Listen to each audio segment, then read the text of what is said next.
I always had one of these for several years. Someone stole it. I lent it to a guy, never got it back. Anyways, I bought an almost brand new one for $97 delivered. Then I found a brand new one for $100 at a swap meet. But I was curious to see how much foot-pounds of torque it would tighten the lug nuts to. I went on the internet, it said 100 foot-pounds for this 2002 Suburban alloy wheel. Let's see. Kind of sort of 75 pounds. Supposed to be 100.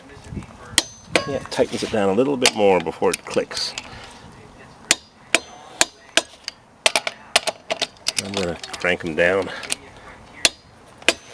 with my swing bar.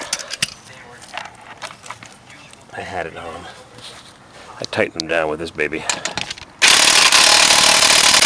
I noticed that it wasn't able to loosen them. It did one, but it was banging away for 10 minutes. So I said, no, I'm not going to kill the battery for nothing. That does 75 foot-pounds. This extra long swing bar. My old one worked really well. It's almost as if this almost brand new one. The guy said it was seldom used, you could tell. It's pretty shiny. Whoops. Look at that. I can get another eighth of a turn on these pattern. What happens if you're missing some? So I set the torque wrench earlier for 100 foot-pounds, and I had tightened them beyond that. They're a little too tight. They're a little too loose. What do you think? I know they sell those special extensions that give at the right torque. That's too fancy. As long as you tighten them, they don't come off. It's when you don't tighten them that you end up with a Cadillac on the side of the road with a loose wheel in somebody's windshield bouncing across the road, and most of the lug nuts busts it off. What you do is you go around the car and take some lug nuts off the other wheels.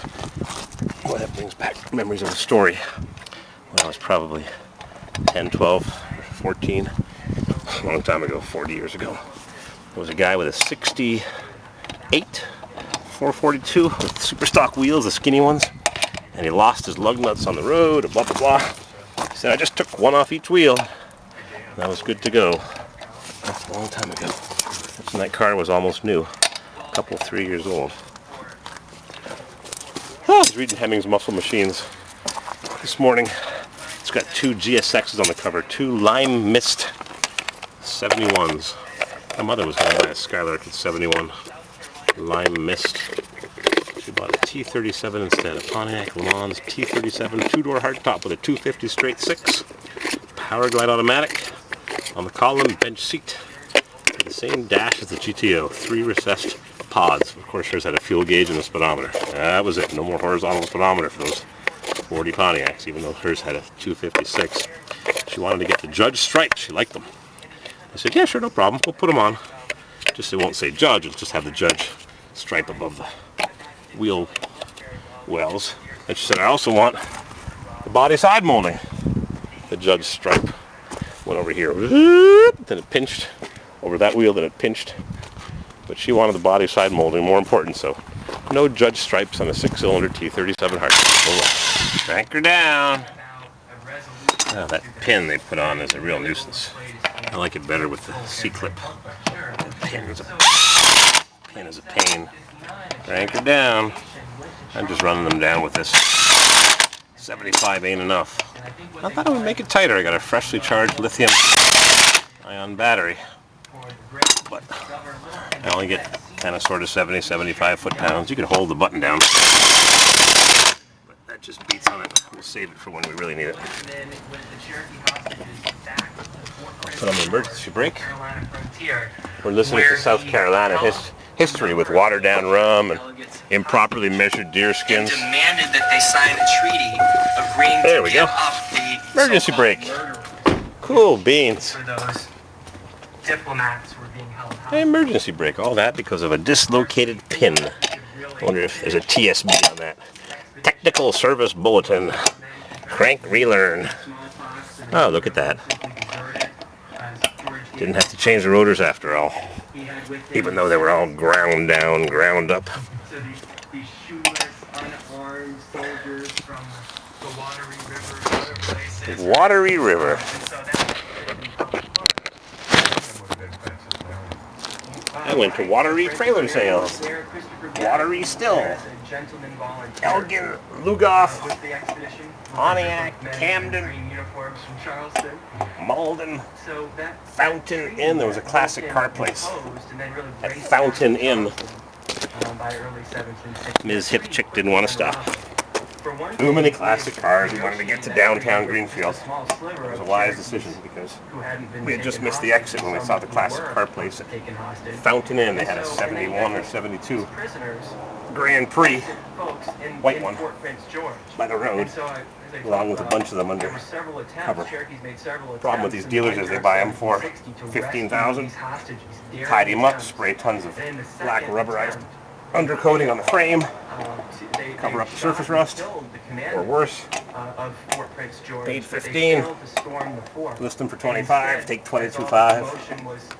Yeah, you got the whole selection, but you pay for it. And a lot of times you don't get the history of the car. You fancy up the history, play it up. Dealers, maybe I should become one. Get my dealer's license, sell cars, instead of manage real estate. I could become a stealer instead of a slumlord. I'll have a stealership. That's the problem with cars. MsHipChic and I stopped in one yesterday. We looked at a Pontiac Solstice. She likes the Saturn Sky better. Saw one nice one on eBay. 17,000 miles. $17,000. Nice one. Gotta be a stick shift though for that little 4-cylinder. Was it a 2.5 Iron Duke? I'm dating myself, huh? That's a long time ago, the Iron Duke. Alright, time to jack her up and jack her down. Oh boy, the handle should be longer on that jack. One jack stand. And 2 jack stands. Safety stands. And down she goes. Plump.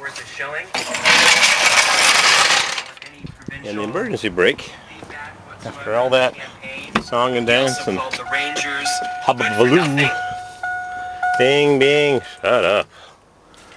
Who invented those tones?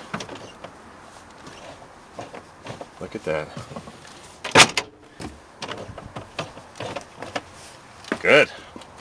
Emergency brake, just in case, because you never know when you have to jam on the brakes. Thanks for watching.